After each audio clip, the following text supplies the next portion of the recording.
Magandang araw mga kababayan. Ito ang latest update sa kaso ni PRRD sa naging panayam ni Sir Alvin and Tourism kay Attorney Kaufman ngayong July 25, 2025. Sa naging panayam, unang itinanong ni Sir Alvin ang tungkol sa naging mosyon ng depensa nitong kumakailan lang no humihiling na ipagpaliban ang pagdesisyon sa agarang kahilingan para sa pansamantalang paglaya. Binanggit ng depensa ang ilang mga pagkaantala at balakid. Maaari raw bang ipaliwanag ni Attorney Kaufman kung ano ang mga ito?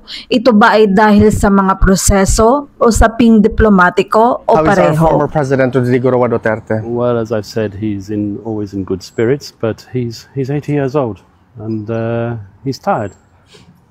Attorney, in your motion to defer adjudication on the urgent request for interim release, you cited several delays and roadblocks. Could you elaborate on the nature of these obstacles? Or are they primarily procedural, diplomatic, or a combination of both? Well, unfortunately, I'm not entitled to elaborate further. The matter is subject to confidentiality, as you will have seen from the filings on the ICC website. A number of parts of that filing are redacted, and they're redacted for a reason, to protect certain interests. Ayon kay Attorney Kaufman, hindi raw siya maaaring magbigay ng karagdagang detalye tungkol sa usaping ito dahil ito ay kumpidensyal.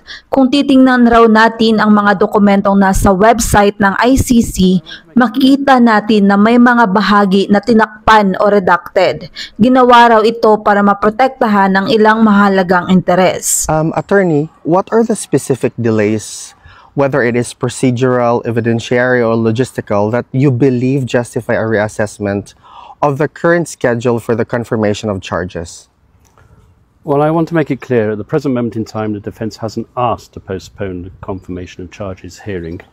The nature of the delays and the obstacles are confidential, but they are the information that we haven't received, because that's basically the substance of our application is, in our opinion, crucial for determining an issue which could potentially bar the holding of the confirmation of charges hearing.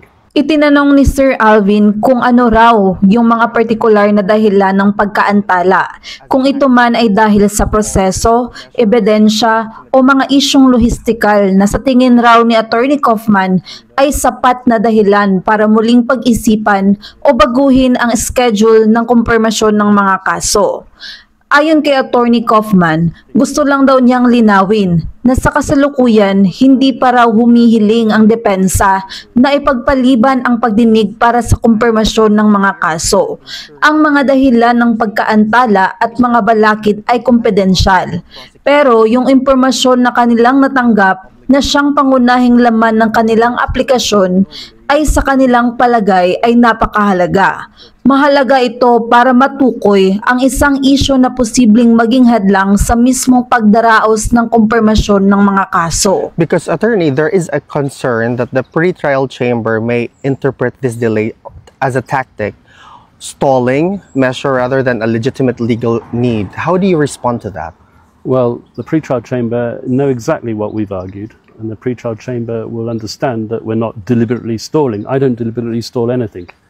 I do what I believe is the best thing to do for the interests of my client. Tinanong rin ni Sir Alvin na may pangamba na baka isipin ng pre-trial chamber na ang pagkaantala ay isang taktikal lamang para magpatagal at hindi talaga isang lehitimong legal na pangangailangan. Paano raw ito masasagot o matutugunan ni Attorney Kaufman? Ayon kay Attorney Kaufman, alam raw ng pre-trial chamber ng eksakto kung ano ang mga argumento nila. Sigurado raw si Attorney Kaufman na maiintindihan ng pre-trial chamber na hindi nila sinasadyang patagalin ang proseso. Wala raw siyang ginawang pag-antala ng sadya. Ginagawa niya lang daw kung ano ang sa tingin niya ay pinakamainam para sa interes ng kanyang kliyente. How about the Rule 121 of the ICC Rules of Procedures and Evidence, indicating it clearly that ensuring the efficiency of proceedings, in your view, has the Office of the Prosecutor failed to uphold any part of the obligation in this case? Well, I'm the last person who would normally hand out awards to the prosecution, but to their credit, they have actually met their disclosure requirements as expected in this case. It's not been the case in other situations before the court, but ironically in this case, they have met their disclosure obligations. What I can say that we've been disclosed a huge amount of information, and that will take time to assimilate and to learn. Itinanong ni Sir Alvin ang ayon sa Rule 121 ng Rules of Procedure and Evidence ng ICC. Malinaw raw na isa sa mga layunin ay tiyakin ang pagiging epektibo at maayos ng mga proseso. Sa pananaw raw ba ni Attorney Kaufman, may bahagi ba ng tungkulin na ito na hindi na ipatupad ng Office of the Prosecutor sa kasong ito? Ayon kay Attorney Kaufman, siya na siguro ang huling tao na basta-basta magbibigay ng papuri sa prosekusyon. Pero sa totoo lang raw, sa pagkakatong ito ay naabot naman raw ng prosekusyon ang kanilang obligasyon sa disclosure, gaya ng inaasahan. Hindi ganyan ang naging sitwasyon sa ibang mga kaso sa harap ng korte. Pero sa kaso raw na ito, masasabi niya raw na naibigay nila ang kinakailangang impormasyon. Ang masasabi niya lang raw, napakalaki ng volume ng impormasyong ibinahagi sa kanila at syempre kailangan talaga raw ng sapat na oras para maunawaan, masuri at mapag-aralan ito ng maayos. Attorney, on another note, 3 Philippine senators have called on the Senate to urge the government to formally petition the International Criminal Court for the interim release of the former president, proposing a house arrest arrangement in The Hague. Legally speaking, how likely is the ICC to consider such an appeal under any circumstances, if any? Could this influence the court's discretion in granting interim release under the Rome Statute? I think such an initiative on behalf of the senators is to be welcomed because it basically expresses the will of the people. However, the judges rule on evidence and rule on risk factors. So whatever these senators say, and I welcome it, I really do welcome it, and I thank them for it. Regardless, the judges have a set of rules which they use to decide whether or not an individual should be released or not. Ibinahagi rin ni Sir Alvin na may 3 senador ng Pilipinas na nanawagan sa Senado na himukin ang pamahalaan na formal na hilingin sa ICC ang pansamantalang pagpapalaya ng dating Pangulo sa ilalim ng isang house arrest setup sa The Hague. Sa legal na pananaw raw ni Attorney Kaufman, gaano raw ba ito kaposibleng ikonsidera ng ICC sa kahit anong sitwasyon? At may posibilidad ba na makaapekto ito sa desisyon ng korte sa pagbibigay ng interim release sa ilalim ng Rome Statute? Ayon kay Attorney Kaufman, ang inisyatiba ng mga senador ay isang bagay na dapat tanggapin ng positibo dahil sa isang banda, ipinapahayag nito ang kagustuhan ng taong bayan. Pero sa huli, ang mga hukom ay kailangang magpasya batay sa ebidensya at sa mga risk factors ng kanilang sinusuri. Kaya ano man raw ang sabihin ng mga senador at inuulit niya, siya raw ay nagpapasalamat at lubos na nagpapahalaga sa kanilang panawagan. Ngunit may sariling mga pamantayan raw ang mga hukom kung paano nila sinusuri kung dapat bang pansamantalang palayain ang isang tao o hindi. At iyon ang sinusunod nila. Attorney Kaufman, is your legal team actively considering the options reportedly raised by Attorney Harry Roque to file a separate civil action under Dutch domestic law challenging the legality of Mr. Duterte's or President Duterte's arrest and detention? Perhaps you could enlighten me. Where is Harry Roque proposing to file this? Under Dutch law? Under Dutch legal. And what's the nature of this? Has he mentioned it in the media? No, not yet. Because it was proposed that a separate legal remedy filed under Dutch laws could be a possible option. Are you actively proposing the same? Well, this is not the first time I've heard such a crazy scheme. I would put it that way because at the end of the day, the Netherlands have to be involved in any request to release an individual from the court, because in order to go to a target country or a country where the person has selected to be the place for him to be under house arrest, should obviously the pre-trial chamber agree, he would have to pass through the Netherlands territory. So to initiate a case in the Netherlands against the Netherlands would be a big mistake. Naitanong rin ni Sir Alvin kung aktibo ba ang legal team na kinukonsider ang mga opsyon na di umano'y binanggit ni Attorney Roque. Partikular ang posibilidad ng paghahain ng isang hiwalay na civil action sa ilalim ng batas ng Netherlands para kwestiyonin ang legalidad ng pag-aresto at pagkakakulong ni dating Pangulong Duterte. Itinanong ni Attorney Kaufman kung saan nais magsampa ng kaso ni Attorney Roque at ano raw ang batayan ng reklamo at kung nabanggit ba ito sa media. Ayon kay Sir Alvin, hindi pa naman raw dahil sa ngayon ay mungkahi pa lamang raw na maaaring magsampa ng hiwalay na legal na hakbang sa ilalim ng batas ng Netherlands bilang posibleng opsyon. At tinanong niya kay Attorney Kaufman na kung ang depensa raw ba ay aktibong isinusulong ang parehong hakbang. Ayon kay Attorney Kaufman, sa totoo lang raw ay hindi na raw ito ang unang beses na narinig niya ang ganitong klaseng crazy scheme. Sasabihin niya raw ito ng ganoon dahil pagdating raw sa dulo, kailangan raw kasali talaga ang Netherlands sa kahit anong kahilingan na may kinalaman sa pagpapalaya ng isang individual mula sa ICC. At kung sakaling papayag raw ang pre-trial chamber na payagan ng house arrest, kailangan pa ring dumaan ni PRRD sa teritoryo ng Netherlands. So kung maghahain ng kaso sa Netherlands laban mismo sa Netherlands, para sa kanya raw ay isa itong malaking pagkakamali. Aside from the recent efforts filed before the ICC, such as the petitions for disqualification of certain judges and the request for interim release, what other legal avenues or procedural steps are you currently exploring to strengthen the case and secure the eventual return of the former president? Well, there is a petition before the court for interim release. As you might know from a decision given by the judges yesterday, the decision on interim release will be postponed temporarily in order to allow us to present further crucial information to the pre-trial chamber. Tinanong rin ni Sir Alvin na maliban raw sa mga kumakailang hakbang na inihain ng depensa sa ICC gaya ng mga petisyon para sa diskwalifikasyon ng ilang hukom at ang kahilingan para sa pansamantalang paglaya, ano-ano pa raw ang mga legal na hakbang o prosedural na opsyon ang kasalukuyang sinusuri o isinaalang-alang ng depensa upang mapalakas ang posisyon at matiyak ang eventual na pagbabalik ng dating Pangulo. Ayon kay Attorney Kaufman, sa kasalukuyan raw ay may nakabinbing petisyon sa korte para sa interim release, gaya raw ng ating maaaring nalaman mula sa naging desisyon ng mga hukom kahapon.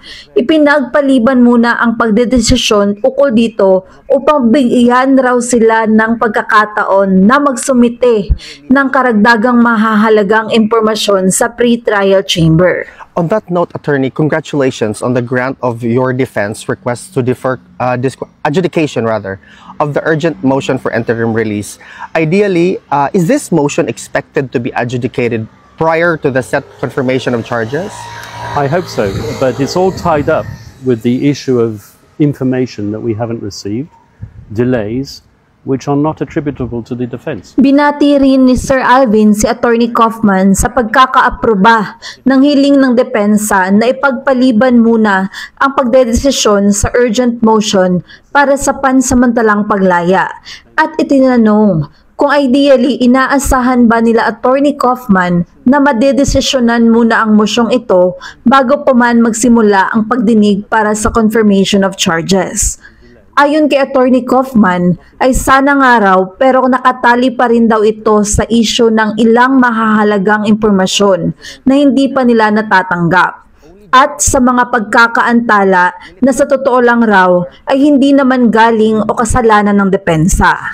What is the legal significance or advantage of granting the deferment of the adjudication of the urgent motion for interim release? And I said we want to have all the information necessary to promote a claim for interim release.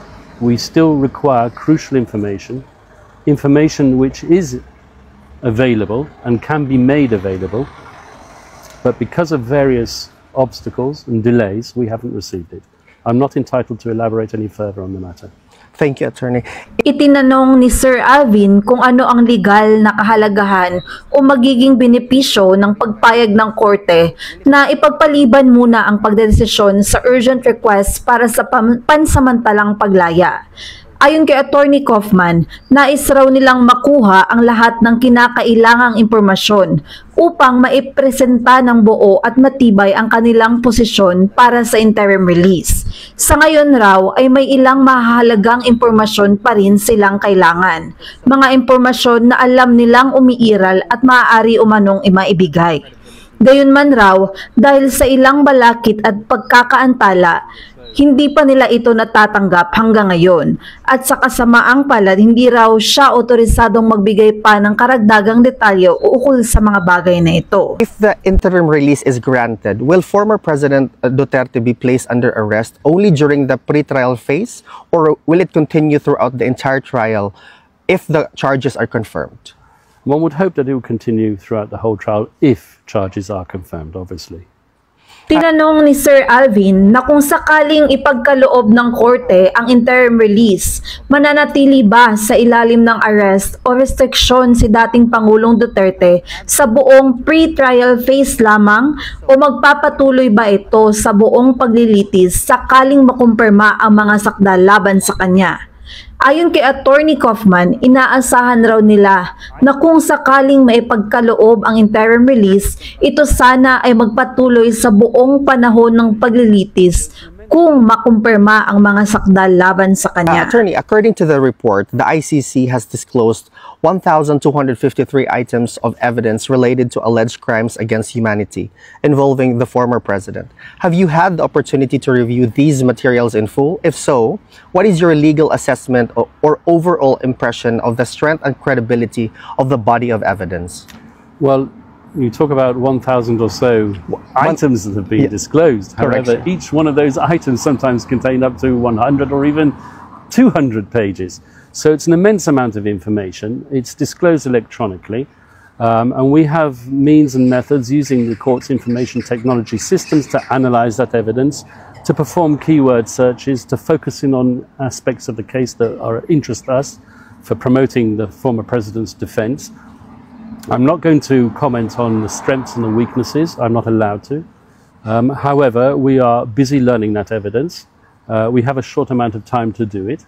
We have a fair idea what we want to argue at confirmation, but once again, that's strategy, which I shan't be disclosing in a media interview. Tinanong ni Sir Alvin ang ayon sa ulat na nakapaglabas na ang ICC ng humigit kumulang 1,253 na ebidensya kaugnay ng mga di umano'y krimen laban sa sangkatauhan na isinangkot sa dating Pangulo. Nagbigyan na raw ba ng depensa ng pagkakataong masuri ng buo ang mga materyales na ito at kung oo, ano raw ang kanilang legal na pagsusuri o pangkalahatang impresyon hinggil sa lakas at kredibilidad ng mga ebidensyang naisumite. Ayon kay Attorney Kaufman, tama raw na may tinatayang mahigit 1,000 na item na isinapubliko. Ngunit mahalagang maunawaan raw na bawat isa sa mga item na iyon ay maaaring naglalaman ng hanggang 100 o kahit 200 pahina, kaya't napakalaki ng kabuuang impormasyong kailangang suriin.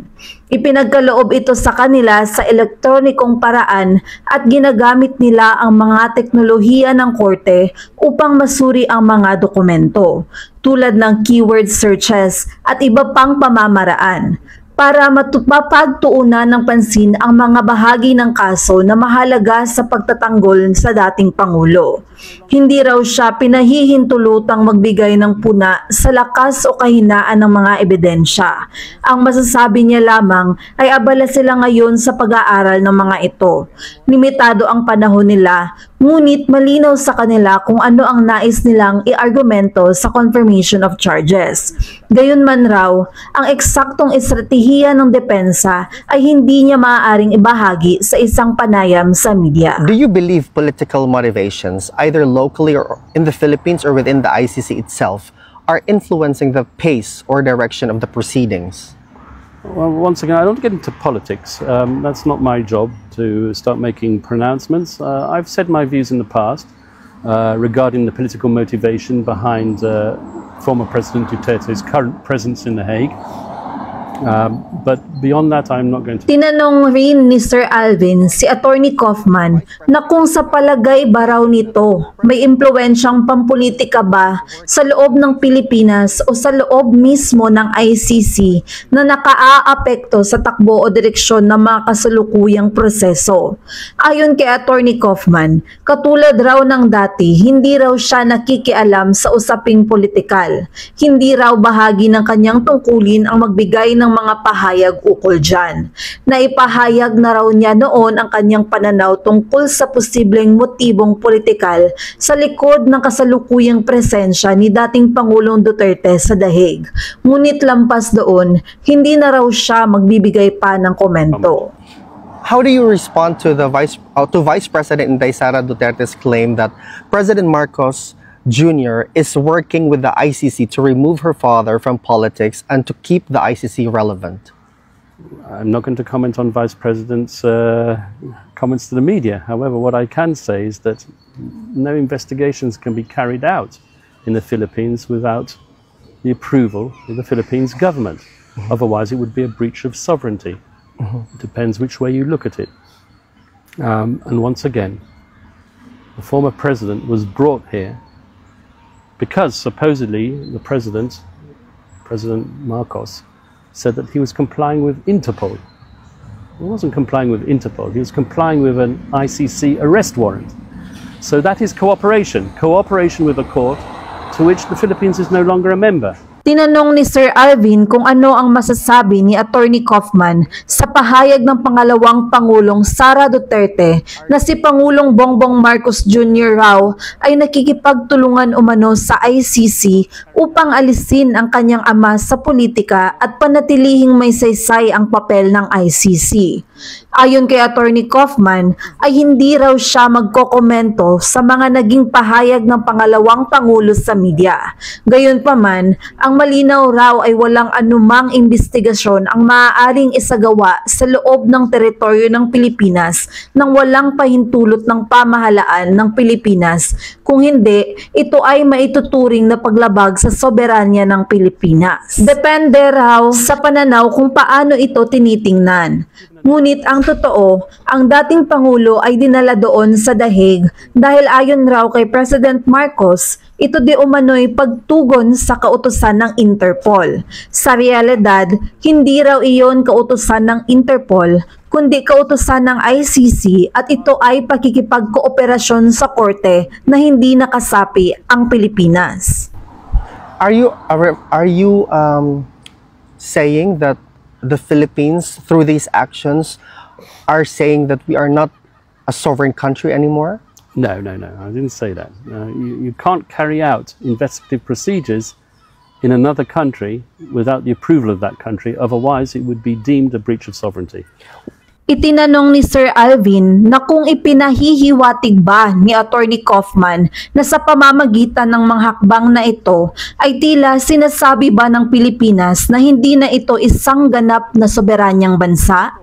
Ayon kay Attorney Kaufman ay hindi niya sinabi yon. Ang sinasabi niya lang raw ay hindi maaaring magsagawa ng mga investigatibong hakbang sa loob ng isang bansa nang walang pahintulot ng mismong pamahalaan nito. Kung mangyari man daw iyon, ito ay maaaring ituring na paglabag sa soberanya ng nasabing bansa. Is this action can also be characterized as not believing on our local judiciary? Well, there's been all sorts of claims made by the current administration. They claim that there's no evidence left because it was all destroyed, and they claim falsely and without any foundation whatsoever that former President Duterte is possibly responsible for the destruction of that evidence. So that's why they argue that he can only be tried here. They've given a number of claims. All the time they're obfuscating the reason for him being transferred to The Hague. What I can say is that the correct place for him to be tried, given our jurisdictional arguments, is in the Philippines. He asked for a Filipino judge, he asked for a Filipino prosecutor, and he said, if I'm found guilty, I will sit in a Filipino prison.